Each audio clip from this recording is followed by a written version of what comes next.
गपकन break दाबून त्याने आपली फटफटी थांबवली. आईला लाईट गेली जणू. या खेड्यात एकदा का लाईट गेली की माहेरला गेलेल्या बायकोसारखी लवकर येत नाही.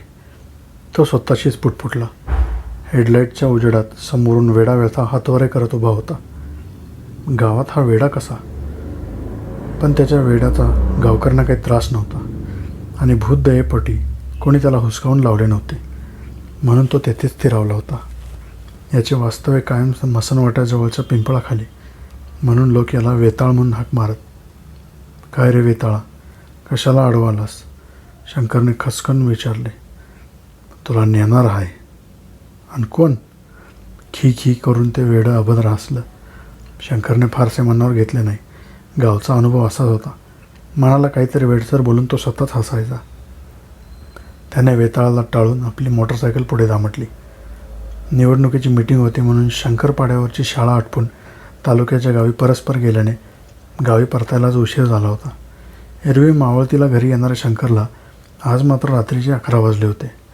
घर कसले? एका जुन्या दगडी वाड्याच्या पडवीत. तो एकटाच भाड्याने राहायचा. नोकरीच्या पाड्यावर राहायची सोय नव्हती, म्हणून त्याने जवळच्या घरात बिरळ थाटलं होतं. घरासमोर हेडलाईटच्या उजेडात शंकरला उंजळभर बिड्याची थोटकं दिसली. दिवाण्णा बराच वेळ बसून गेलेला दिसतोय. त्याच्या घराच्या दाराबाहेर घडवलेल्या दगडाच्या 4 पायऱ्या होत्या. चांगल्या मांडी घालून बसण्यासारख्या रुंद, आणि त्याला लागून एक कल्लेला सिमेंटचा लाईटचा खांब होता. लाईट असताना म्हातारा दिगवांना बिडी कट्टा घेऊन यायचा आणि शंकरला ऐकलेल्या पंचकृषीतल्या घडामोडी सांगायचा. कोणाची बायको माहेरला गेली, कोणाची माहेर येतच नाही, कोणाला हाटावर हडळ दिसली, शेजारच्या गावात हाकमारी फिरते, असल्या बिनबुडाच्या गोष्टी तो त्याच्या कानावर घालत 4-6 बिड्याचा धूर काढून निघून जायचा. शंकरच्या गावात फारशा ओळखी नव्हत्या. कशा असणार? हा सकाळी सकाळी गावाबाहेर पडायचा आणि माळतीला परतायचा. मग घरी स्टोअर भात भाजी मागे लागायचा. शुक्रवारी सकाळी गेला की सोमवार रात्रीच गावात यायचा. शनिवार रविवार आईच्या मत्तीला गावी जायला लागायचं. त्याने झटका मारून मोटरसायकल मेन स्टँडवर लावली. जडशीळ दारीच्या कडीला लावलेलं कुलूप उघडून तो आत गेला. सरावाने चापसत खुंटीवरला कंदील काढून लावला. थोडी वात वर करून उजेड वाढवला. बचकभर तांदूळ भाताच्या भांड्यात घातले. त्यात पाणी घालून फरफऱ्या स्टोवर ते भांडे चढवले. मग कोपऱ्यात असलेल्या आडोशाला जाऊन हातपाय धुतले. आता भाताचा हांडा शिजेपर्यंत वाट पाहायची. मास्तर आहे ती का घरात? एका अनोळखी हाळी शंकरच्या कानावर आली. त्याने उभ्या लोखंडी जाड कांबी लावलेल्या बारक्या खिडकीवजा सवण्यातून बाहेर पाहिले. एक पांढरा धोतर, कोपरी आणि पागोट घातलेलं कोणतरी उभा होतं. हातात काठी पण असावी. अंधाराने फारसे स्पष्ट दिसत नव्हते. कोण आहे? आता नाव सांगून उपयोग नाही. तुम्ही मला ओळखत नाही, पण मी तुम्हासनी ओळखतो. थरथरत्या आवाजात तो खेडूत वृद्ध असावा असं त्यानं अंदाज केला. रात्रीचं काय काम काढलं काका? काय नाही, जमत असेल तर घाटावर न्यायचं होतं. येता का विचारायला आलतो. गावाजवळून एक ओढा जात होता. त्याला गावकऱ्यांनी श्रमदानातून सुंदर घाट बांधून घेतला होता. त्याच्यात शेजार स्मशानची जागा होती. कोणीतरी गचकलं असणार. कोणाची मयत झाली आहे का? होय, माहितीचंच काम आहे. कोण आहे? आहेत आपल्याच वस्तीतले. बाकी लोक जमलेत का? समधे हेच विचारत आहेत. कोणतरी मोरं निघायला वगैरे अशा अंधारात कोण येणार? अशा कामाला येणं पुण्याचं काम असतं म्हणतात बघा. बघा जमत असेल तर मी थांबतो तुमच्या सोबतीला. नसता मोरल्या घरी आवाज देतो. एखाद्याला शेवटचा निरोप देणे पुण्याचे काम असतच आहे. शंकरचा आजा पण म्हणायचा. शंकरने क्षणभर विचार केला आणि जाण्याचा विचार पक्का केला. काका 5 मिनटं थांबा, थोडा भात खाऊन घेतो मग नेऊ. तुमचं जेवण झालं आहे का? नसलं तर या दार उघडतो. नको, मी थांबतो बाहेरच. 2 घास खाऊन घ्या तुम्ही. तिथे किती वकूट लागतो या कोणास ठाऊक. पुन्हा कंदी मिळाल खायला कोणास ठाऊक. शंकरने जेवण ओळखले, पॅन्ट अडकवली आणि तो बाहेर पडला. तो बोलावून आलेला म्हातारा तरातरा पुढे चालत निघाला. शंकर त्याच्या मागे निघाला. दोघात थोडे अंतर पडले होते. अंधारात त्या म्हाताऱ्याचे फक्त पांढरे कपडे दिसत होते. त्याला बहुधा शंकरशी बोलण्यात फारसे स्वारस्य नसावे. रस्ता पायाखालचा होता म्हणून बरे अंधारात दिसत नव्हते. समोरच्या म्हाताऱ्याच्या धुरकट पांढऱ्या आकृतीमागे शंकरची पावले पडत होती. बॅटरी घेतली असती तर बरं झाली असं त्याला वाटू लागले. आता ती दोघे गावाबाहेर पडली होती. आबाळ भरून आले असावे म्हणून चांदण्याचा कवरचा दिसत नव्हता. किरकिऱ्यांचा आवाज कानात घुमू लागला. मध्येच एखादे कुत्रे रडत होते. वातावरण गढूळ आणि गंभीर होत होते, उगाच बेचैन करणारं. शंकरने सहज मागे नजर टाकली. त्याच्या मागे 5-25 पावलावर 7-8 गावकरी येताना दिसत होते. समोरच्या म्हाताऱ्यासारखेच वेशातले. त्यात शंकरला काही वावगे वाटले नाही. भडक रंगाचे कपडे गरम होतात म्हणून लोकांचा कल पांढऱ्या रंगाकडेच असतो. म्हातारा म्हणाला ते खरे होते. कोणीतरी पुढाकार घेतल्याशिवाय कोण अशा अंधारात रात्री बाहेर पडणार. आपल्याला पाहून गावकऱ्यांना धीर आला असावा म्हणून ते आपल्या मागे निघालेत. त्याला थोडे बरे वाटले. त्याने समोरच्या म्हाताऱ्याकडे डोळे बारीक करून पाहिले. त्याला फक्त त्याचेच कपडे दिसत होते, हवेत तरंगत चालणाऱ्या भूतासारखे. ह्या विचारासरशी त्याच्या अंगावर सरसरून काटा आला. त्याचवेळी कुठून तरी घोबडाचे गंभीर ओरडणे ऐकू आले. शंकर गपकन जागीच बसला. तसा समोरचा म्हाताराही पाठमोरा होत चालला. चालता चालता तसाच थांबला. शंकरने मागे वळून पाहिले. त्याच्या मागे असलेल्या गावकऱ्यांचा आता चांगला 30-40 जणांचा जत्था झाला होता आणि ते सगळेच थांबले होते. अचानक कडाडून वीज चमकली. क्षणभर आसमंत प्रकाशमान झाला. त्याचे दातखीळ बसायचीच पाळी होती. त्यातील एकही गावकऱ्याला हातपाय डोके काहीच नव्हते, फक्त अंगावर चढवल्यासारखी कापडं.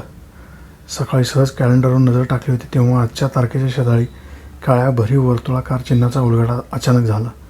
आज अमावस्या होती. पोकळ शिक्षणाने भूताखेतांवरल्या अविश्वासाला खिंडार पडले. त्याच्या घशाला कोरड पडली. हातपाय लटलट लागले.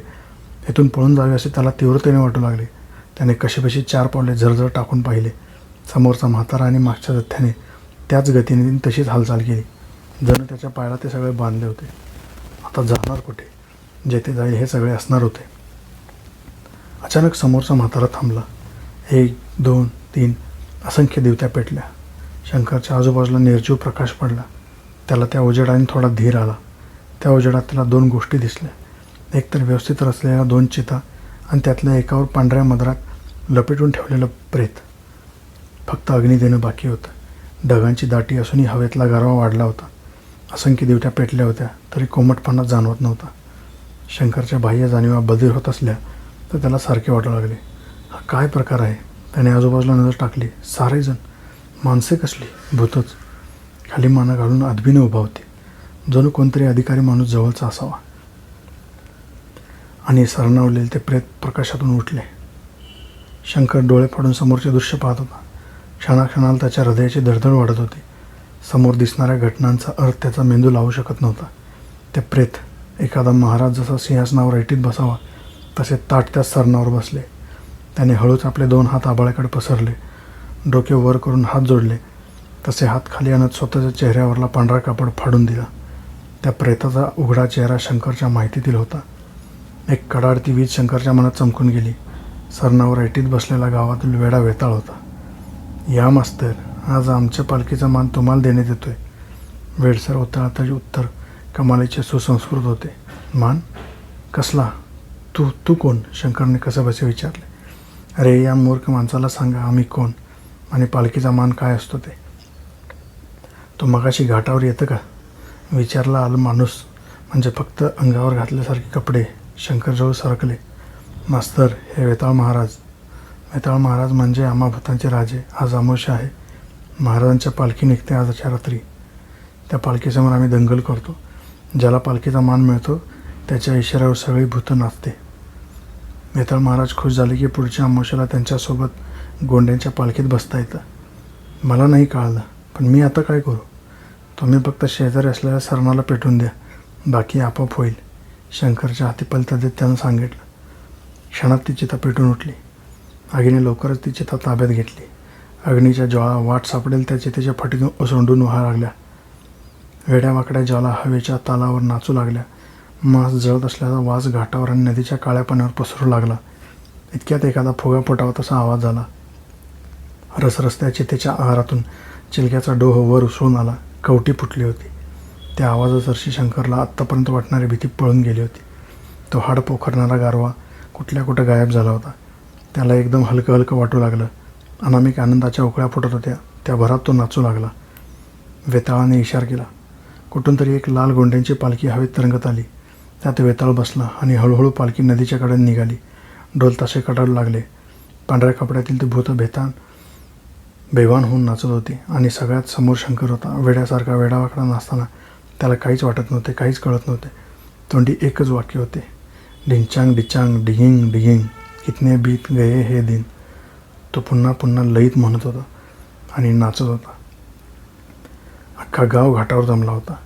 एक विजलेली चिता दिसत होती आणि तिच्या पायथ्याशी शंकर मास्तरच्या चपला होत्या. मी लई येळ वास्तरांची वाट पाहिली. कोसावरल्या शेंडी गावात हाकामारी आल्याची वार्ता सांगून आणायचं होतं. रात्री कोणी हाक मारली तर हाकाला ओ देऊ नका म्हणून बजावायचं होतं. नाही भेट झाली. नेलं नव्हतं हाका मारून उचलून मास्तरसनी. दिवांना शेजारच्या माणसाला सांगत होता, पण त्या माणसाचे लक्ष नव्हते. पिंपळाखालचा वेडा मात्र ढिंचांग डिचांग डिगिंग डिगिंग कितने बीत गए हे दिन या ओळी आपल्या बसाड्या आवाजात दिवसभर म्हणत होता.